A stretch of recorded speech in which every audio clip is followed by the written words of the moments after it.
Yeah. Kung totoo na he always goes Where the evidence leads him, Aha. ay bakit? Dalawang babae ang nilagay niyo ron nakatakip ang mukha. Parang nakalayo. Kasi laging ganun sir, lagi may Nawawalan suspense. ng pasensya ang tao pagka ganito eh. Malayo nga, ano. Nabanggit yung 30 tamarin. Tinatanong ko eh. Oo. Sabi ko dun sa babae, alam mo ka ako, si Saldi ko, narinig ko nung siya'y nagpapahayag niyan. Aha. Kahit na paunti-unti nga niyang nilalabas yan. Opo, sa pamamagitan ng video. Nabanggit niya yung 30 Tamarin Street na yan eh. Aha. Diyan siya nag-deliver ng 1 billion. Na ano mo yun? Narinig mo ka ako? Napakinggan mo ba? Napakinggan mo, napanood mo? Hindi po kanya, pero... Hindi daw nila maalala. Oo. Hindi, pero naalala ko po, mayroong nakapagsabi na ginamit nga po yung... Pagkatapos noon, ay siya na yung sumasagot. At yung isang babae na yung gustong sumagot, ayaw nang pasagutin yung isa. Ay, wala po kaming narinig na ganyan. Wala po kami napanood na ganyan. Hindi ba importante yung 30 Tamarin? Ayun Doon nga. pala yung 1 billion Totoo. na doon diniliver. Kasi nagtaka nga ako, parang hindi nila kilala yung saldi ko eh.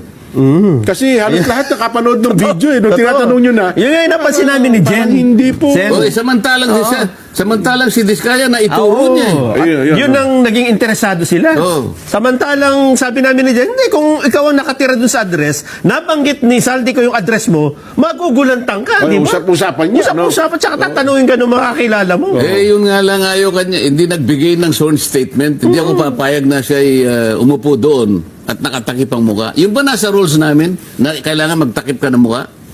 Pinag-uusapan na rules. Wala sa rules daw yung pagbigay ng minority report. Yung pagtatakip ba ng mukha nasa rules? Yun ang di namin alam. Ha? Sen. Walang ganun. Walang ganun. Subukan mong gawin sa husgado yun kapag hindi ka na contempt. Hoy, tanggalin mo yan. Pasumpa-sumpa ka pang ganyan eh. Paano ka susumpa? Hindi ka nga kilala ng... Oo nga. Kasi may karapatan ako, ina-accuse ako eh. Yun Di ba, halimbawa? lamang pagiging sagrado ng panunumpa. Hinihiya mo eh. Ginagawa mo, binabastos mo eh. Akalain mo sumusumpa ka, nakatakip ang mukha mo. Kaya nung sina-challenge siya ni Diskaya, di ba, sana makita ko rin po yung mukha. Tama lang yun eh. Di ba? Bakit ka mo? Ang pangaraniwang nagtuturo, malinis ang ano mo, ituturo mo talaga eh. Opo. Sabi ni Diskaya, ikaw kanya nagtuturo, nakatakip, pwede mo malaman din kung ano itsura mo, pwede tanggalin mo. Ayaw. Oo. O ano ba ito?